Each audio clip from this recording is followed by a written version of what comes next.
पूरा तो बैठे रहना है।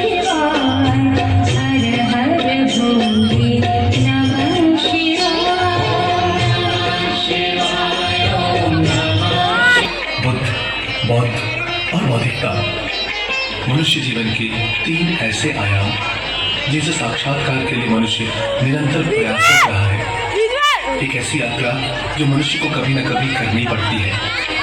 एक ऐसी ही यात्रा की थी युवराज सिद्धार्थ ने, और सिद्धार्थ से गौतम बुद्ध तक की यात्रा को आपके सामने प्रस्तुत करने की हमारी छोटी सी चेष्टा। प्रस्तुत है एक नाटक बुद्धम शरणम गच्छामि।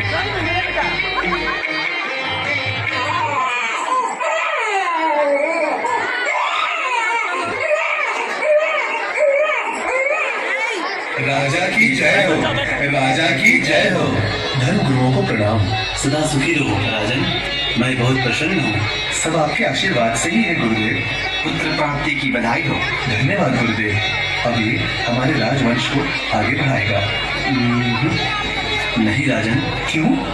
क्या आपको पता है इस बालक के शरीर में जो निशान है उसे आपने देखा है? यह निशान इस बालक के महानता का प्रतीक है। भविष्य में यह बालक महान व्यक्ति बनेगा। मेरी बात मानो तो इस बालक का नाम हम सिद्धार्थ रखते हैं। जैसी आपकी आज्ञा। यह बालक आपके राजपाट तक सीमित नहीं रहेगा। यदि इसे भौतिक ऐशो आराम में रखा गया तो यह एक यशस्वी राजा बनेगा, लेकिन यदि इसने संसार के दुखों और पीड़ा को जान लिया तो यह अपने गृहस्थ मार्ग को छोड़कर जीवन के वास्तविक ज्ञान की खोज में निकल जाएगा। यह बालक विश्व शांति की स्थापना का कार्य करेगा। आप क्या कह रहे हैं गुरुदेव? मेरी तो कुछ समझ में नहीं आ रहा। कुछ समय प्रतीक्षा करें राजन। जैसे जैसे इस बालक की आयु बढ़ती जाएगी वैसे वैसे आपको सब समझ में आ जाएगा। मुझे पता है कि आपकी भविष्यवाणी कभी गलत नहीं होती, लेकिन मेरी इस राज्य का क्या होगा? इसका वारिस कौन होगा? इसे कौन संभालेगा गुरुदेव? जरा धीरज रखो, वक्त आने पर सब कुछ ठीक हो जाएगा। तब गुरुदेव हमें संसार के दुखों से परिचित ही नहीं होने देंगे। इन्हें राजमहल में ही सारी सुविधाएं उपलब्ध करा दी जाएंगी। इनके लिए सारी सुखों से परिपूर्ण एक ऐसी जगह बनाएंगे, एक ऐसी जगह का निर्माण करेंगे जिसमें इनका सारा संसार सम्मिलित होगा। युवराज को सामान्य जीवन से दूर ही रहेंगे। ईश्वर करे ऐसा ही हो। अब हमें आज्ञा दीजिए राजन। प्रणाम गुरुदेव, प्रणाम। आपका कोटि कोटि धन्यवाद।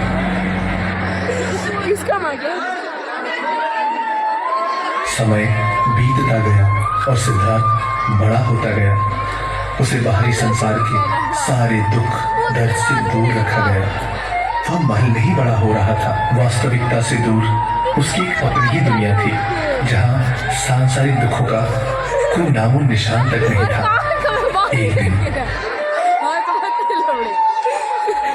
ये क्या कर रहा है तू सिद्धार्थ का माल को खा रहा है। तू युवराज का माल को खा रहा है। तेरी हिम्मत भी कैसे हुई सिद्धार्थ के भोजन को छोड़ेगी?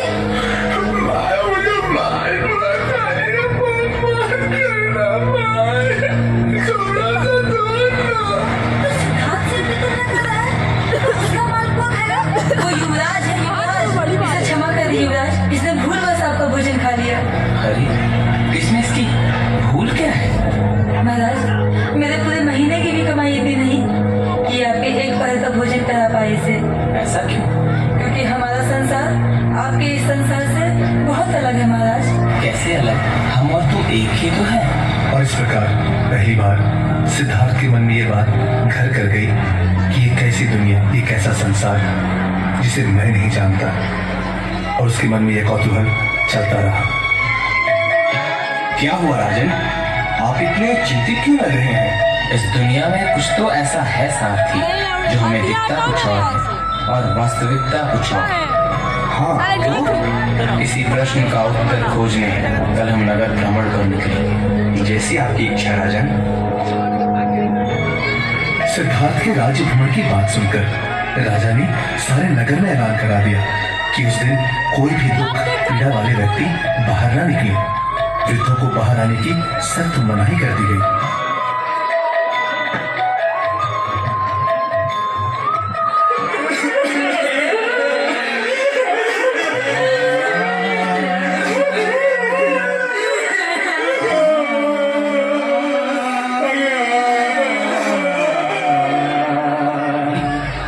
सारथी, ये कौन लोग हैं और ये कर क्या रहे हैं? राजन, ये लोग शोक मना रहे हैं। शोक? ये क्या है सारथी? और ये आका कैसे है? कैसे होता है ये? अरे तुम मौन क्यों हो?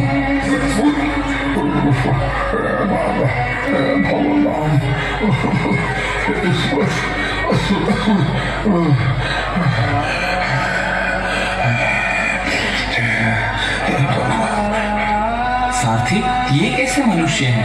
राजन, ये वृद्ध लोग हैं। वृद्ध? अरे ये वृद्ध, क्या मैं भी एक दिन वृद्ध हो जाऊंगा सारथी? बताओ।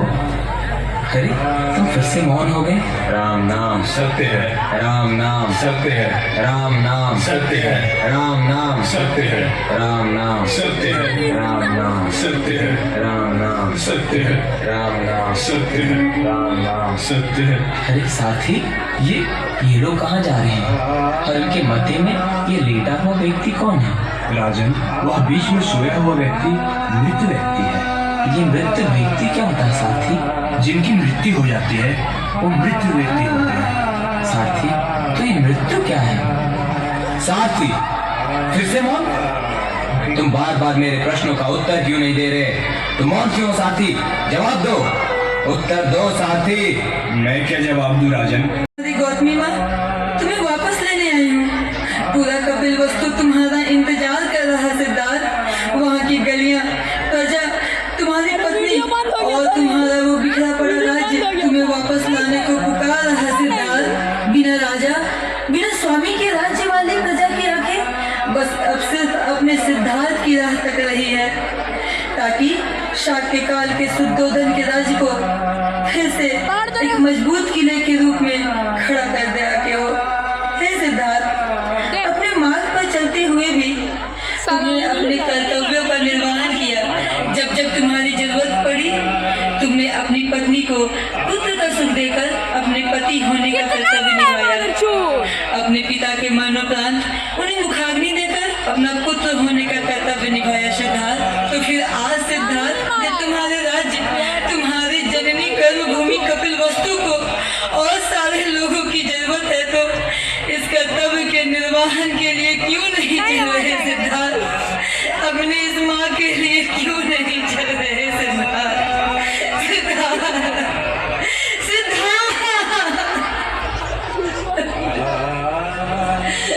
सिद्धार्थ, तो सिद्धार्थ। माते, चलो माते, सिद्धार्थ अब बुद्ध बन चुका है माते। तो क्या सिद्धार्थ अब कभी वापस घर नहीं आएगा? नहीं माते, अब वह बुद्ध बन चुका है माते। इतने ही कोई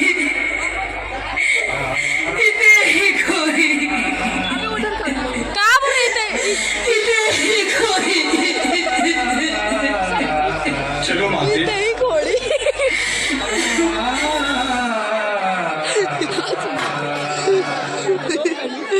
सपोर्ट दो।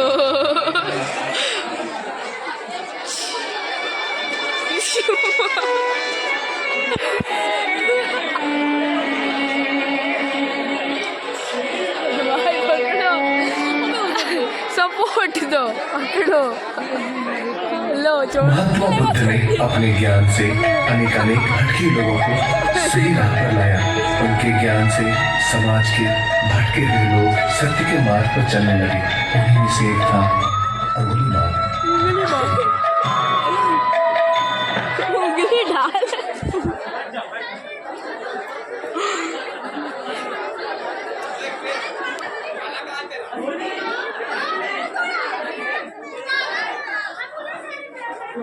बुद्ध के धर्म प्रचार से भिक्षुओं की संख्या बढ़ने लगी। बड़े बड़े राजा महाराजा उनके शिष्य बनने लगे। भिक्षुओं की संख्या बहुत बढ़ने पर बौद्ध संघ की स्थापना की गई। बाद में लोगों के आग्रह पर बुद्ध ने स्त्रियों को भी संघ में लाने के लिए अनुमति दे दी। भगवान बुद्ध बहुजन हिताय का प्रचार कर रहे थे। अपने धर्म का देश विदेश में भिक्षुओं को इधर उधर भेजकर प्रचार कर रहे थे। अशोक आदि सम्राटों ने भी विदेशों में बौद्ध धर्म के प्रचार में अपनी अहम भूमिका निभाई। मौर्य काल तक आते आते भारत से निकल बौद्ध धर्म चीन, Japan, Korea, Mongolia Burma, Thailand आदि कई देशों में फैल गया।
और उसके बाद मैं अद्भुत शक्तियों का स्वामी बन जाऊंगा। और भी अधिक शक्तिशाली होगा। और भी अधिक शक्तिशाली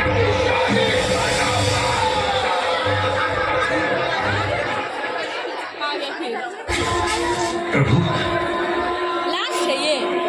भयंकर हत्यारा अंगुलीमाल जेतवन में प्रवेश कर चुका है।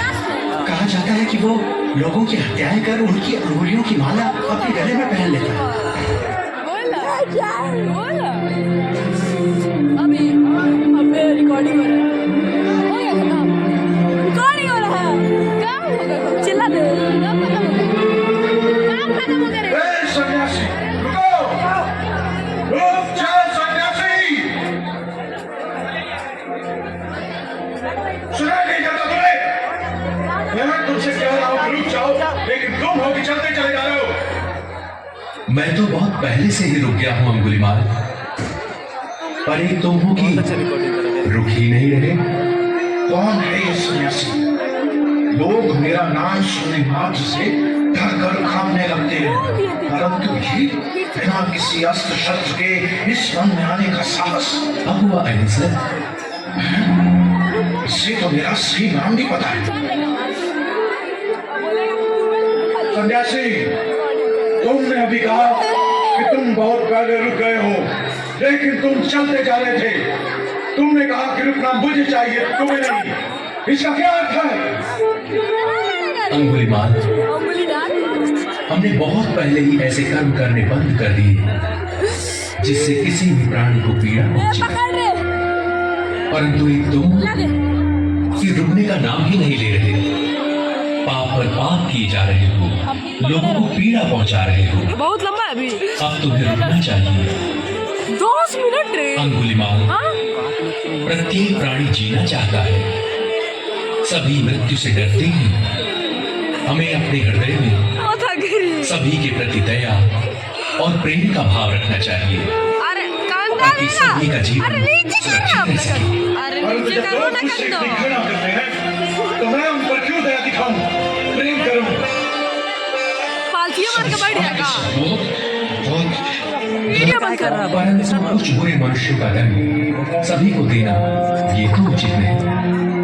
अंगुलीमाल, कुछ लोग अज्ञानतावश अपनी इंद्रियों पर नियंत्रण नहीं रख पाते और दूसरों के दुख का कारण बनते हैं। इसका अर्थ ये नहीं कि सभी मनुष्य एक समान हैं।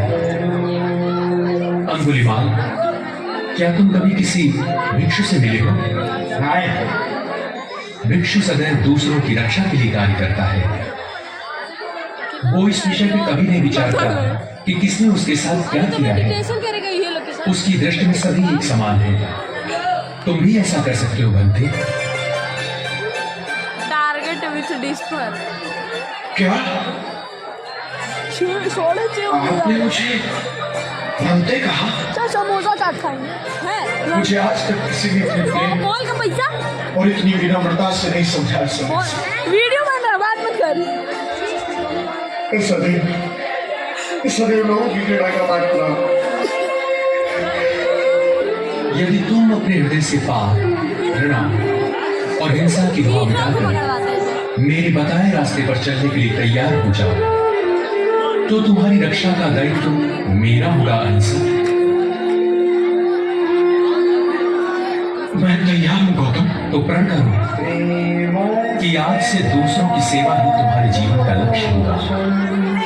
लोग तुमसे कितनी भी घृणा करें, पर तुम अहिंसा और प्रेम का त्याग नहीं करोगे। तुम एक तीव्र बुद्धि वाले व्यक्ति हो। मुझे पूर्ण विश्वास है कि तुम अच्छे मार्ग से विचलित नहीं होगे और शीघ्र ही निर्वाण की प्राप्ति करोगे।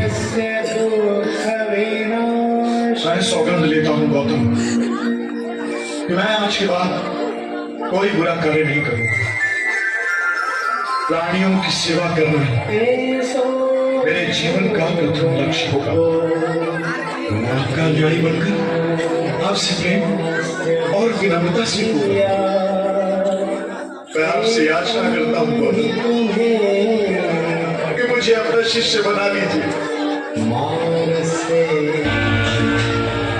मेरे साथ इस महामंत्र का उच्चारण करो।